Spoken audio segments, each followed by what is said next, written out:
गेल्या 15 दिवसांपासून महानगरपालिका निवडणुकांची जी रणधुमाळी चालू होती, आता कुठेतरी सर्वत्र शांतता पाहायला मिळते आहे. आपल्यासोबत आहेत भाजपाचे ईशान्य मुंबईचे जिल्हाध्यक्ष दीपक गळगेजी.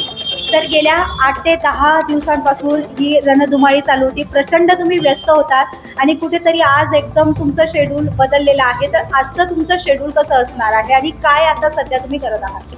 प्रथमतः सर्वांना मकर संक्रांतीच्या हार्दिक शुभेच्छा.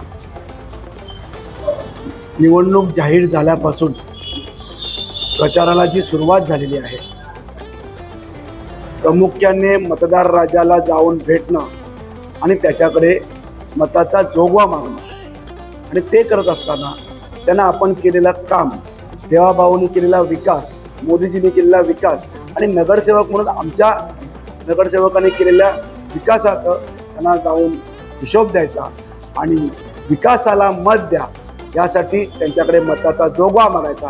हे काम आम्ही केलं आणि हे करत असताना मतदार राजा हा खरोखर सुज्ञ आहे. तो विचार करतोय मागच्या 25 वर्षात जे सत्तेत होते त्यांनी काय केलं आणि देवाभाऊ आल्यापासून काय फरक पडला आहे. आणि जर का केंद्रात मोदीजी, राज्यात देवेंद्रजी आणि महायुती आणि जेव्हा मुंबई महानगरपालिकेमध्ये देवाभाऊंची महायुतीची सत्ता आली तर ते कामाला कशा प्रकारे गती मिळेल, विकास कशा प्रकारे होईल हे जनतेला माहिती आहे. त्यामुळे जनतेने ठरवलंय की आता भाजप महायुतीचं सरकार आणायचं.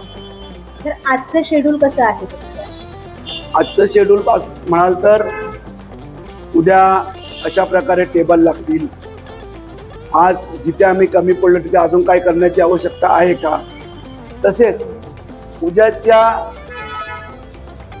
मतदार राजाला बाहेर काढण्यासाठी काय काय केलं पाहिजे त्याप्रमाणे कार्यकर्ता म्हणून पोलिंग एजंट असतील, आमची अजून काही व्यवस्था असतील त्यामध्ये असताना आमचे कार्यकर्ते लागले. मतदान म्हणजे पुण्याचं काम. मी सर्व मतदारांना आव्हान करतो, सकाळी लवकर उठून आपापल्या मतदान केंद्रावर जा आणि मतदान करा, म्हणजे विकासाला गती मिळेल.